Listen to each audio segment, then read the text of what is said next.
October 12, 1997, Los Angeles. I needed to come back to the States. It wasn't impossible to sneak contraband through customs, but I wasn't willing to risk what I found in the Congo falling into the wrong hands. Instead, I traveled to Mexico aboard a cargo ship bound for the port of Altamira. From there, I made my way to Tijuana, and I bunkered down. I had tangible proof of extraterrestrial life in my possession, but no idea what to do with it. I'm not a scientist.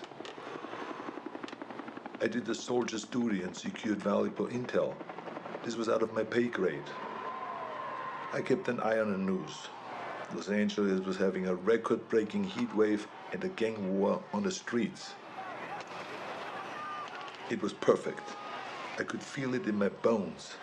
I'd been tracking them for so long, I could think like them. I could smell the prey. I could see the hunting ground. I had to get to LA. Crossing back into the States from Tijuana wasn't that difficult, but by the time that I'd reached the city, it was already over. Like Valverde, the OWLF only found crumbs. What I'd hoped might be an alien ship turned out to be only a launching site. I wanted it too much, and I got sloppy. I breached the OWLF's quarantine and was captured. I'd hoped to be bailed out by Agent Keys, but he died. With Keys gone, the OWLF was leaderless and disorganized.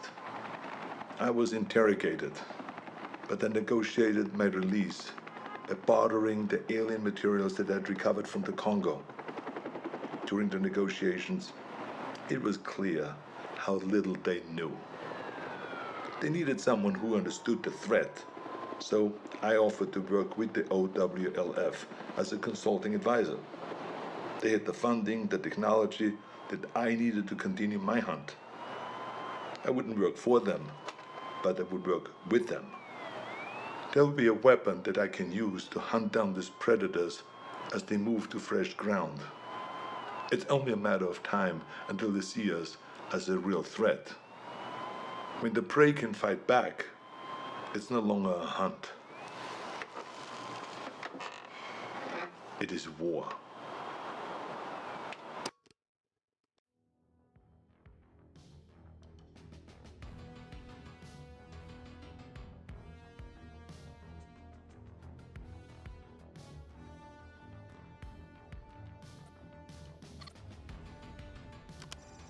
March 3rd, 2008. We've gotten good at killing predators. Every time we find one, we come back with more tech, more research, and the OWLF's funding goes up. Together, we have gotten stronger and more efficient.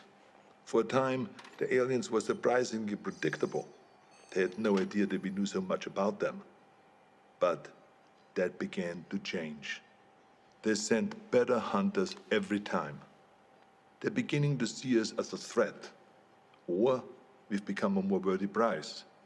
Maybe both.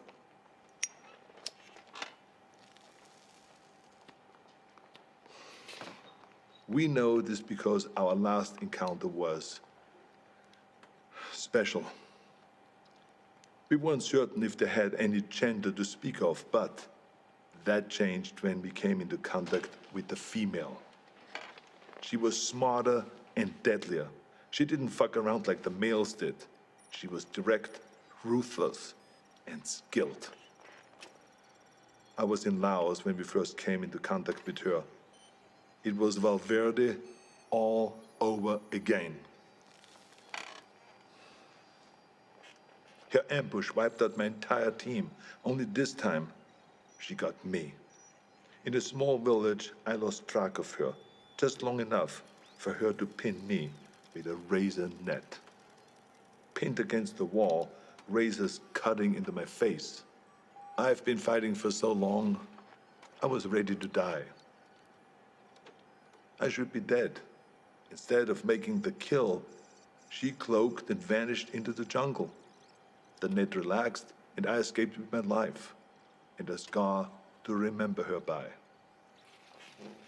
She spared me, only me, like she knew who I was. I returned to the exfil, my first failed mission in a long time. Are we going about this wrong? I mean, we've learned so much, but in doing so, have we made ourselves a bigger target? I can't stop thinking about something Napoleon said. You must not fight too often with one enemy, or you will teach them all your art of war. I started this believing that we were learning how to hunt them, or maybe she let me live to just be hunted another day. We were teaching them how to hunt us.